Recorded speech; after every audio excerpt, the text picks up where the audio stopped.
নমস্কার বন্ধুরা, টুকিজ কিচেনে সকলকে স্বাগত জানাই। আজকে যে পনির রেসিপিটা আমি করে দেখাবো সেটা কিন্তু একদম নিরামিষভাবে বানানোর জন্য সময় এবং উপকরণ দুটোই একদম কম লাগে, খেতেও কিন্তু অসাধারণ হয়। রুটি, পরোটা এবং পোলাও সব কিছুর সাথেই সার্ভ করতে পারেন। আজকে আমাদের রেসিপি গন্ধরাজ পনির।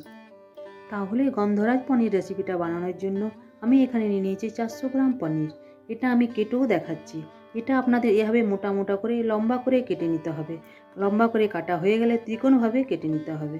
এভাবে বাকি পনিরগুলো কেটে নিতে হবে। এরপর একটি প্লেটের উপর পনিরগুলো নিয়ে থেতো করা গোলমরিচ এবং গন্ধরাজ লেবুর রস নিয়ে ম্যারিনেট করে রেখে দেবো 10 মিনিটের জন্য। এরপর গরম সর্ষের তেলে আদা বাটা যোগ করে নিয়ে ভালো মতো নাড়াচাড়া করে তার সাথে দিয়ে দেবো কাঁচা লঙ্কা বাটা ও কাজু বাদাম বাটা। ভালো মতো মিশিয়ে নিয়ে যোগ করব স্বাদ মতো নুন এবং কাশ্মীরি লঙ্কা গুঁড়ো। হালকা হাতে মিশিয়ে নিয়ে 5 মিনিট লো ফ্লেমে ঢাকা চাপা অবস্থায় রেখে দেবো।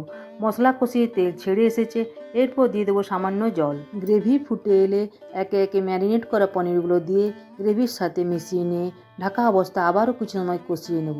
একে একে নারকেলের দুধ এবং গন্ধরাজ লেবুর গ্রেটেড খোসা যোগ করব রান্নায়। হালকা হাতে মিশিয়ে কষিয়ে নিয়ে ঢাকা অবস্থায় লো ফ্লেমে 4 থেকে 5 মিনিট রেখে ঢাকা খুলে টুকরো করা গন্ধরাজ লেবুর পাতা ছড়িয়ে ঢেকে রাখলে তৈরি আমাদের সুস্বাদু গন্ধরাজ পনির।